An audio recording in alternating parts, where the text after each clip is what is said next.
بسم الله الرحمن الرحيم. الحمد لله رب العالمين وصلى الله على محمد وعلى آله وصحبه أجمعين. In the name of Allah, the most beneficent, the most merciful, I testify that there is no true God worthy of worship except Allah, and that Muhammad is Allah's true slave and messenger. May Allah's salah and salam be upon the prophets and his household and the noble companions and those who follow on their path until the day of resurrection. On this day of the 16th of Dhul Hijjah, corresponding to the 26th, I believe, of January 2005, we continue the discussion on the means of protection against lowly desires as presented by Imam Ibn al-Qayyim, and this is part 3. He said, rahimahullah, there isn't a day that passes except the desires and the mind fight within its follower. Meaning the mind and the desires are in confrontation. Whoever of them overpowers its master, it will expel the other and take full control, and the decision will be its. Abu Darda, may Allah be pleased with him, one of the companions, and Abu Darda, his name is Uwaymir bin Zayd bin Qais. He was the judge of Damascus and one of the companions. The master of Quranic recitation in Damascus before and during the reign of Uthman, may Allah be pleased with him. He is known as the Hakim, the wise man of this ummah. He was from the few amongst the companions who collected the noble Quran. He reported 197 hadiths, and it is reported that he died in the year 32 after Hijrah, corresponding to 652. Abu Darda, may Allah be pleased with him, said, quote, when a man wakes up, both his hawa, his desire, and deeds meet. If his deeds are in accordance with his desire, then his day is an evil one. And if his desire is pursuant to his deeds, then his deed is a good one. End of quote. 30th point. Allah subhanahu wa ta'ala has made the wrong and the following of lowly desire associates of each other, and has made the right and the opposition of lowly desire as associates. As some of the righteous predecessors as Salafus Salih said, quote, if two affairs were dubious to you and you don't know which one is right, then oppose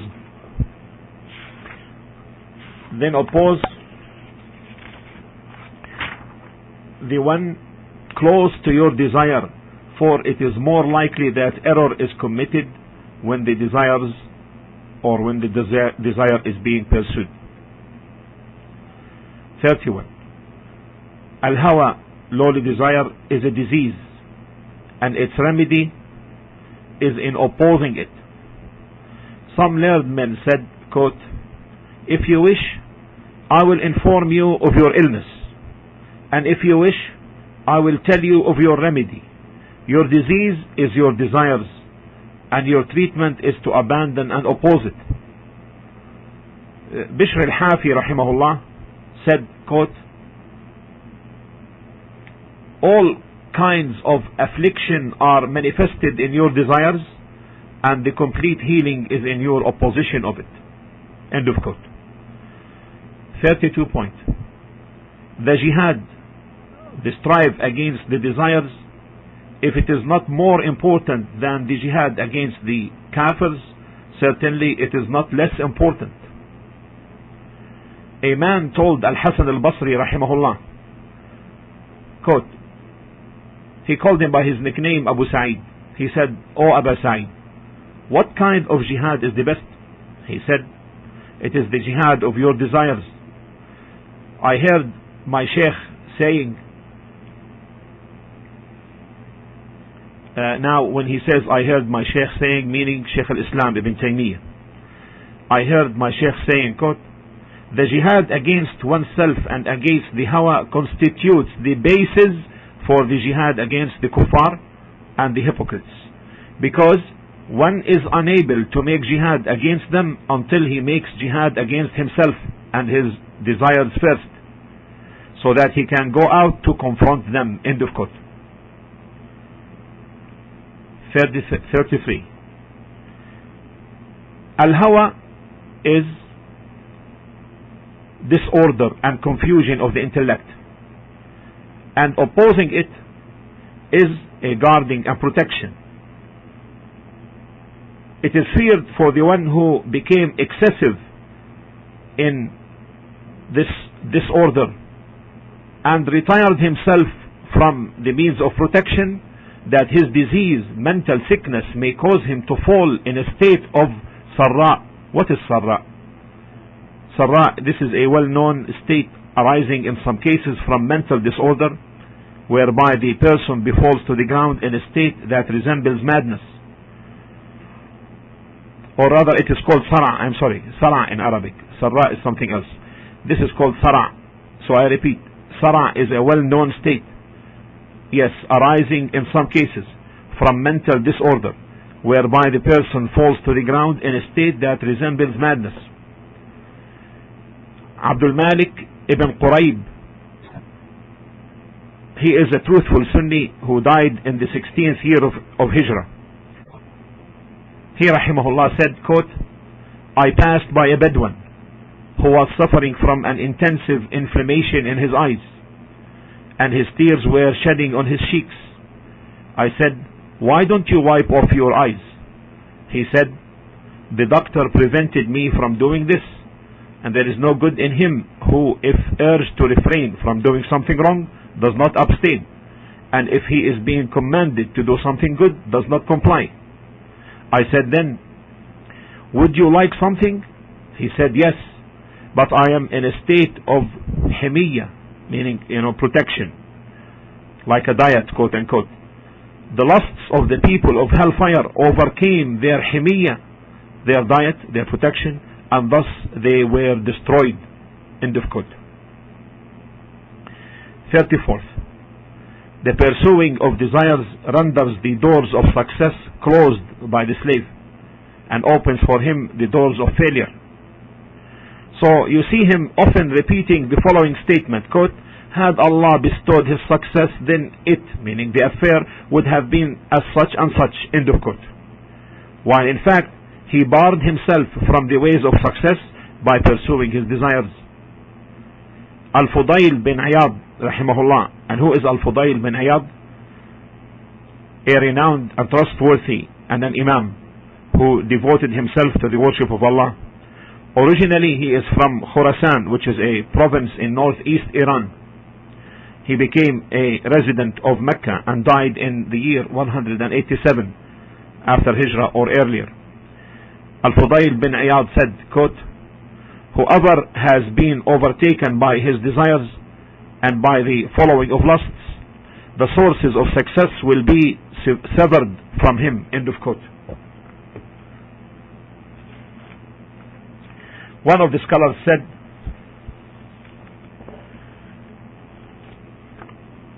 he said that al-kufr, and here al-kufr includes disbelief, and al-kufr also means ingratitude, being ungrateful for Allah's favors.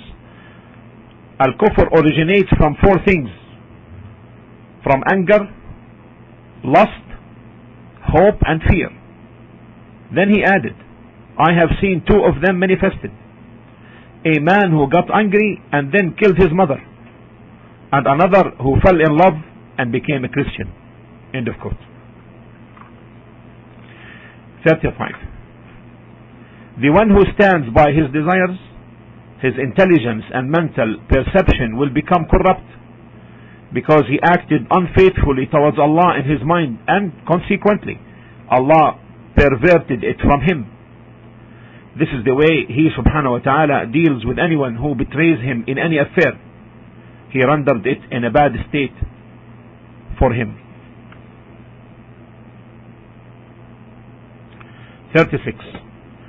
The one who broadens for himself the scope of pursuing the desires will be put under restriction in his grave and on the day of his return. The one who restrains it by opposing the desires brings ease upon it in his grave and on the day of his return. Allah pointed to this in his saying in Surah Al-Ihsan, in Surah Al-Insan, chapter 76, verse 12, when he said, subhanahu wa ta'ala, وَجَزَاهُمْ بِمَا صَبَرُوا جَنَّةً وَحَرِيرًا, and their recompense shall be paradise and silken garments because they were patient. Since patience, which is holding oneself from pursuing the lowly desires, includes harshness and restrictions, accordingly Allah will recompense them with the smoothness of silk and wideness of the Jannah, of paradise. Abu Sulaiman ad-Darani rahimahullah ta'ala,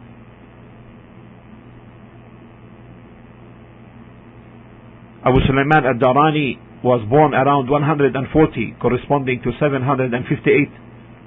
He was a great Imam and a great Zahid of his times. He related hadith from Sufyan al-Thawri and others. Commented on this verse by saying, Allah shall recompense them for taking patience against lusts. I will repeat.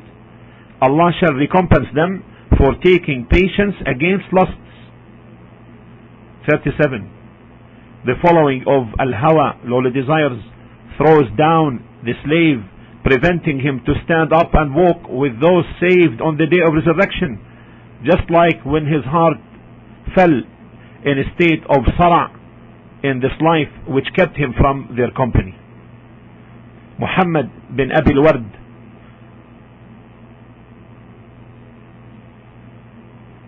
who died in the year 263 after Hijrah, corresponding to 847, said, quote, there is one of Allah's days when no one who pursues his desires shall be saved of its evil.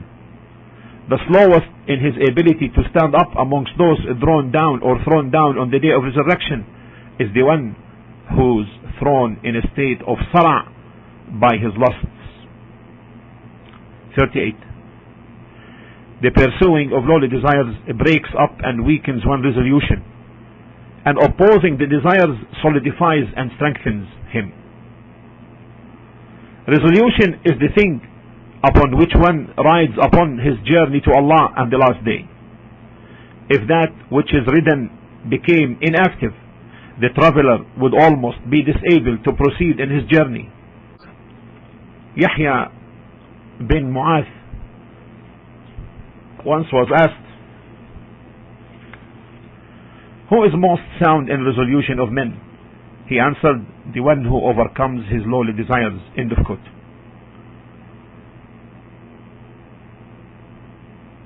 39. The parable of the one who follows his own whim is like that who rides on a tough, strong-tempered jamuh horse. Jamuh, a horse is called jamuh when it overcomes its rider and runs away so as to be ungovernable by him. The parable of the one who follows his own whim is like that one who rides on a tough, strong-tempered jamuh horse without a bridle, about to be thrown down by his horse during its run, or it would lead him to his death. A learned man said, quote, the most rapid means to ride onto al-jamuh is the zuhd, respecting this life. And the meaning of zuhd is to abandon that which is allowable in this life or that which is not of a benefit to that which is beneficial in the hereafter. The most rapid means to ride onto al-jannah is the zuhd, respecting this life, and the most rapid means to get onto the hellfire is the love of lusts, and him who boards his desires, it will hastily take him to the valley of perdition. End of quote. Another said, the most endowed with honor of the scholars is the one who flees with his deen from this dunya, from this life, and who is hard to be led to follow the desires. Ata, a trustworthy and honorable tabi'i successor to the companions, known for his worship and admonitions. He died in the year 94 after Hijrah, corresponding to 713 or after. He said, quote, "The one whose hawa, his desires, overtakes his rationale, causing him to become affected with grief and agitation because of lacking the strength to be patient, would be put to shame." End of quote. 40th, the Tawheed and the following of lowly desires are two contrary matters, because Al-Hawa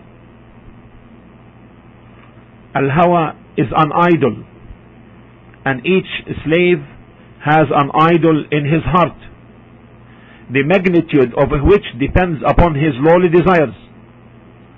Rather, Allah sent his messengers to destroy the idols, to call for his worship alone, having no partners or associates. Nay, Allah's intent is not just to demolish the corporal images and leave the images embedded in the heart, but rather to destroy those in the heart first. Al-Hasan bin Ali al-Mutawi'i rahimahullah said, "The idol of each person is his hawa, his lowly desires. He who breaks it by the way of opposition deserves the title of honor." Just contemplate about the saying of Al-Khalil Ibrahim to his people, as Allah said, "Ma هذه التماثيل التي أنتم لها عاكفون," as in Surah Al-Anbiya 21:52. What are these images to which you are devoted? And you will certainly find it identical to those images which the heart likes and devotes itself to and worships it besides Allah. Allah subhanahu wa ta'ala said, أَرَأَيْتَ مَنِ اتَّخَذَ إِلَهَهُ هَوَاهُ, in Surah Al-Furqan 25 verse 43 and 44. أَرَأَيْتَ مَنِ اتَّخَذَ إِلَهَهُ هَوَاهُ أَفَأَنْتَ تَكُونُ عَلَيْهِ وَكِيلًا. Have you, O Muhammad sallallahu alaihi wasallam, seen him who has taken his ilah, God, his own desire? أَمْ تَحْسَبُ أَنَّ أَكْثَرَهُمْ يَسْمَعُونَ أَوْ يَعْقِلُونَ.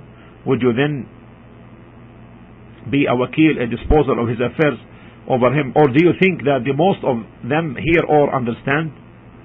إِنْهُمْ إِلَّا كَالْأَنْعَامِ بَلْ هُمْ أَضَلُّ سَبِيلًا. They are only like cattle, nay, they are even further astray or farther astray from the path. This is the idol of the heart.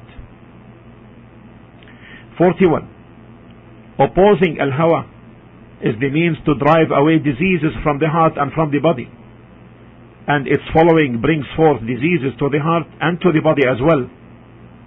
Heart diseases are all from following the lowly desires.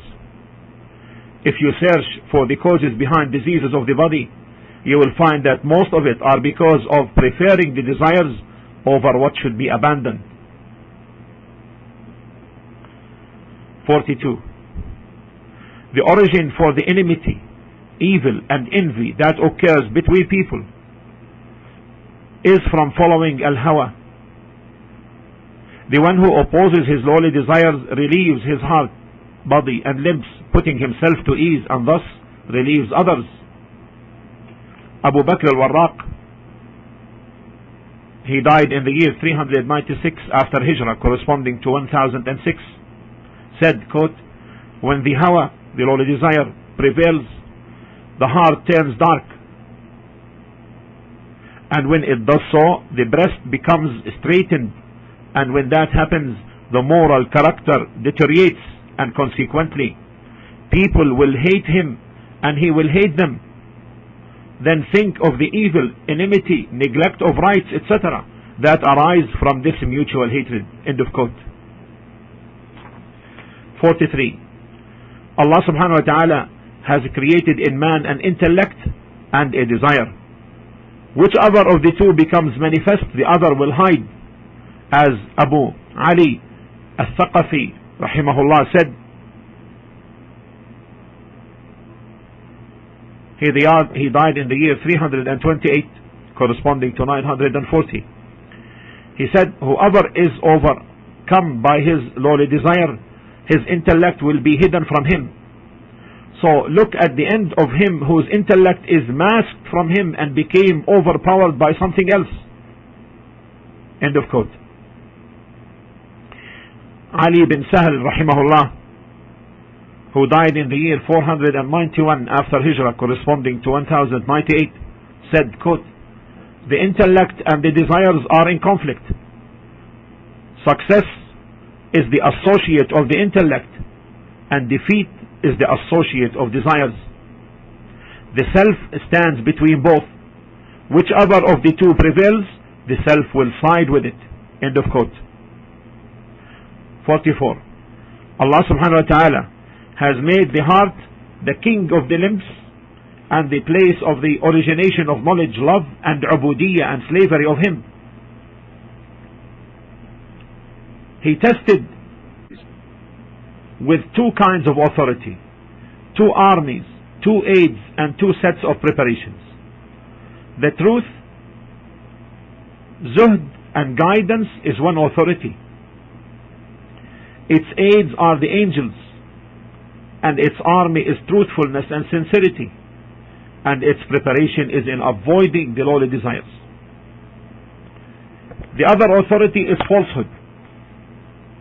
Its aids are the shaitan, the devil, and its troops, and the preparation is the following of lowly desires. The self stands between the two armies.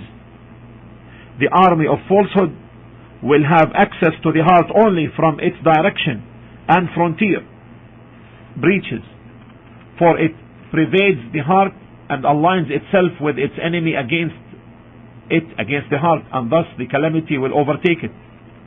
It is the self, therefore, that offers its enemy from its own preparations and opens for him the gate of the city, and thus he enters and takes full control, and the heart takes the defeat. 45. The worst of enemies to man is his shaitan and his lowly desires, and the best friend he has is his intellect and his associate angel who gives and advises him.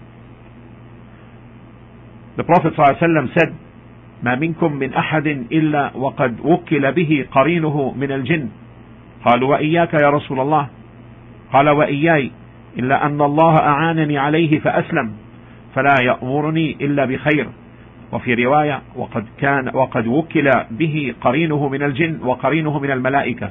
In the hadith reported by Muslim, there is none amongst you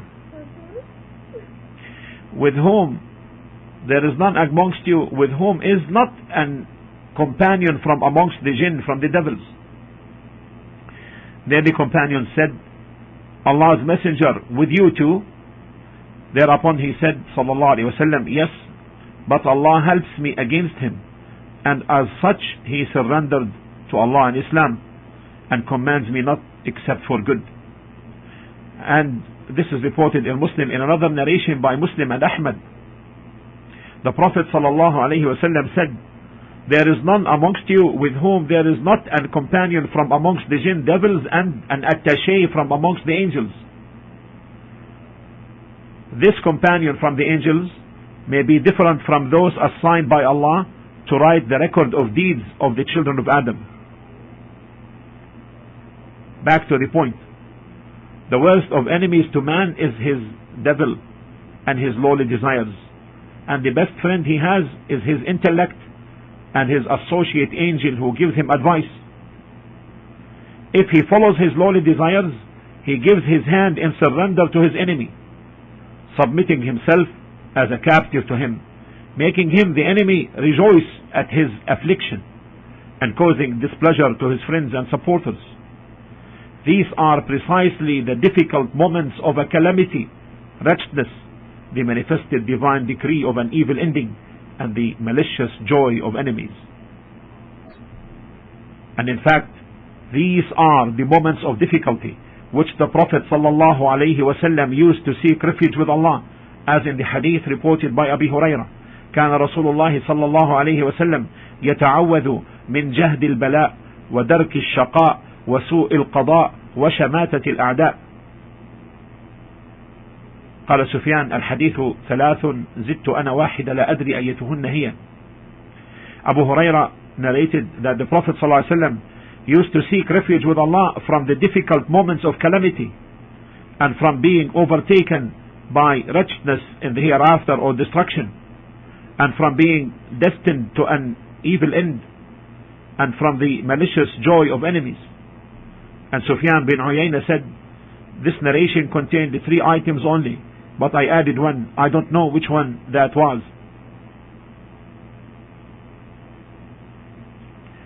Each slave, 46 point. Each slave has a beginning and an end. He whose start is the following of lowly desires shall end up in a state of disgrace, humiliation, bereavement and trials. What is being followed commensurate with the slave's degree of dependency upon his lowly desires. Rather, at the end, the followed turns to a suffering that agonizes him in his heart. As one poet put it, مآرب كانت في الشباب لأهلها عذابا فصارت في المشيب عذابا. Desires that were at the age of youthfulness sweet to those who wished them became a suffering at the mashib, at the old age.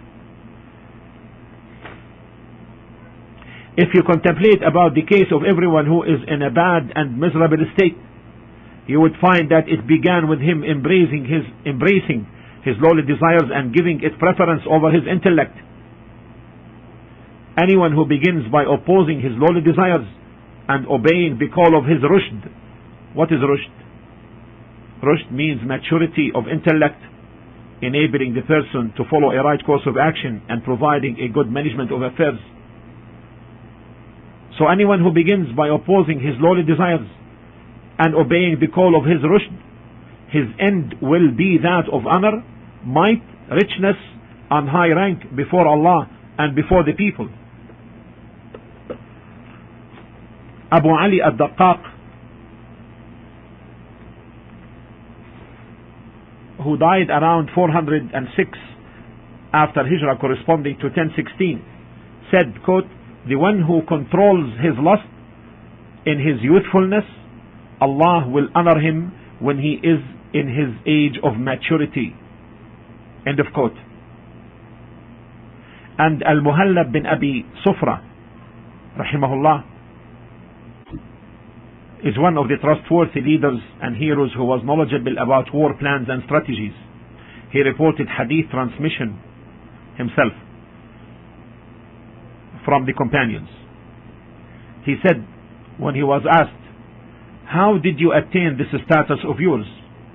He said, through firm obedience and rebellion against lowly desires. End of quote. So these are the situations regarding the stand against lowly desires in the beginning and in the end of one's life in this world. With respect to the hereafter, however, Allah the Most High has made the Jannah, paradise, the end for him who opposed his lowly desires, and hellfire the end for the one who followed his lowly desires. This is stated in the Quran in Surah An-Nazi'at in chapter 79 verses 37 to 39. قال الله تعالى, Allah said, فأما من طغى وآثر الحياة الدنيا فإن الجحيم هي المأوى. Then for him who طغى, transgressed all bounds in disbelief, oppression and evil deeds of disobedience to Allah, and preferred the life of this world by following his evil desires and lusts, verily his abode will be hellfire. And the opposite in the same chapter, but verses 40 to 41, Allah the Most High said, وَأَمَّا مَنْ خَافَ مَقَامَ رَبِّهِ وَنَهَى النَّفْسَ عَنِ الْهَوَى فَإِنَّ الْجَنَّةَ هِيَ الْمَأْوَى.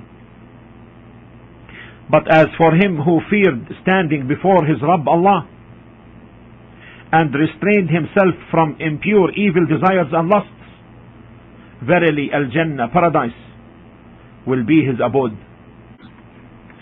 47. Lowly desires is slavery to the heart, an iron chain around the neck, and a fetter to the leg. Al-Hawa, lowly desires, is slavery to the heart, an iron chain around the neck, and a fetter to the leg. Its follower is a captive to everyone with a bad character. Thus whoever opposes it liberates himself from slavery and becomes free, and takes off the chain around the neck and becomes in a state similar to that of a man belonging entirely to one master after belonging to many partners disputing one another. And if you think about it, the slavery of the heart to Allah is the true freedom, and what is called in our times so-called freedom is the enslavement of the heart to lusts and lowly desires. 48. Opposing the lowly desires puts the slave in the rank of the one whose oath Allah fulfills. The goals that he will accomplish for him, that Allah will accomplish for him, will be manifold, that which he was unable to attain as a result of neglecting his lowly desires. He is like the one who relinquished the ba'ara. What is the ba'ara? Is a piece of animal dung. This signifies what is low. He is like the one who relinquished a ba'ara and was given a pearl, signifying what is precious, as a compensation for it. Whatever he is able to gain from the way of following the lowly desire is incomparable with what he loses from present and future benefits and from good living. So try to comprehend the stretching forth of the hand of Yusuf alayhi salam, Joseph alayhi salam, Prophet Yusuf as-Siddiq, in his eloquent and clear speech. Try to comprehend the stretching forth of the hand of Yusuf in expenditure, the unconstriction with his tongue, because he had an eloquent speech and clear search with the people. The establishment of his feet in power, and the rejoice that touched him after he came out of jail. Because, why all of this? Because he restrained himself from harmful, from the unlawful. 49. Opposing lowly desires entitles the honor in this world and in the hereafter, and self-esteem outwardly and inwardly. Following it, however, lowers the rank of the slave in this life and in the hereafter, and humiliates him outwardly and inwardly. When Allah gathers mankind in one place, or on one place, on one plane, on the day of resurrection, an announcer will call, "This day the people of generosity will be distinguished from those who amassed wealth. Now let the pious stand." They will stand and walk toward the place of honor, while the followers of lowly desires, bending their heads low before Allah, in the mawqif. What is the mawqif? The standing before Allah on the day of resurrection, waiting His judgment. Amidst the heat of lowly desire, its sweat and its suffering, the others, the pious, will be in the shade of the arsh of the throne of Allah subhanahu wa ta'ala. If you contemplate about the seven whom Allah will shade in His shade, or in the shade of His arsh, wherein there is no shade but His, you will find that they deserve that shade because of their opposition to lowly desires. And who are these seven? They are mentioned in the hadith in which the Prophet sallallahu alaihi wasallam said, "سبعة يظلهم الله في ظله يوم لا ظل إلا ظله الإمام العادل وشاب نشأ في عبادة ربه ورجل قلبه معلق في المساجد ورجلان تحابا في الله اجتمعا عليه وتفرقا عليه ورجل طلبته امرأة ذات منصب وجمال فقال إني أخاف الله ورجل تصدق أخفى حتى لا تعلم شماله ما تنفق يمينه ورجل ذكر الله خاليا ففاضت عيناه. And the hadith reported by Al-Bukhari and Muslim, the Prophet ﷺ said, Allah will shade to 7, will give shade to 7 on the day when there will be no shade but His, on the day of resurrection.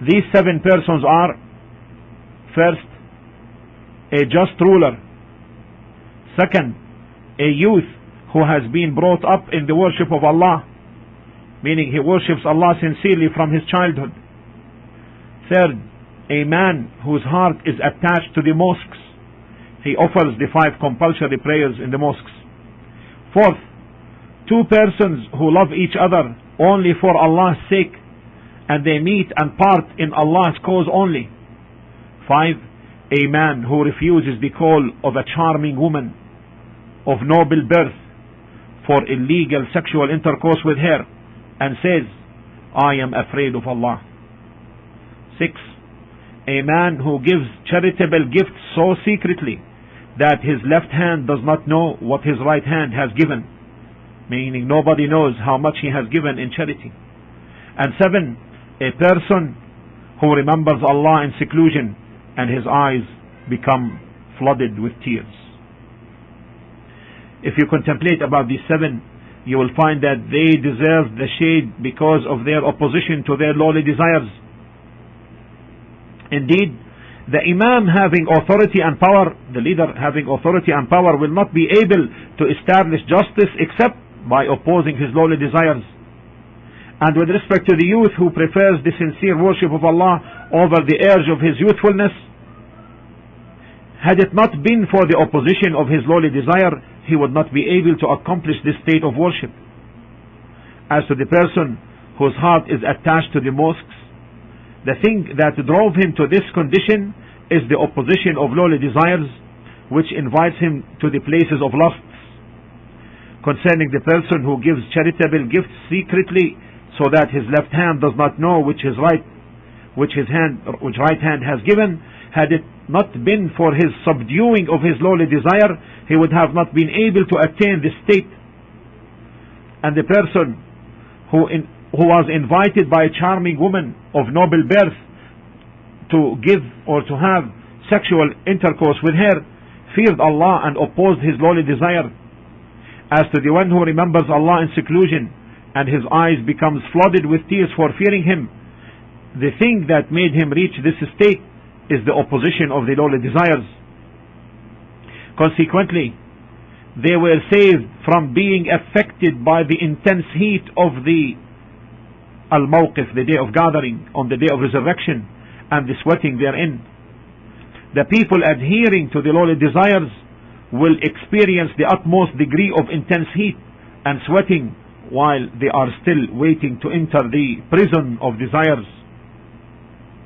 Allah is the one to be petitioned to grant us protection from lowly desires of ourselves which are inclined to evil, and that He makes our desires in accordance with what He loves and is acceptable to Him. He has power over all things, and He is the most worthy of answering our petition. This is the completion of Imam Ibn al-Qayyim's treatise on the ways and means of opposing the lowly desires. May Allah's mercy be upon him, and may Allah the Most High make them a benefit for us all. Walhamdulillahi Rabbil Alameen, wa sallallahu ala Muhammad wa ala alihi wa sahbihi wa sallam.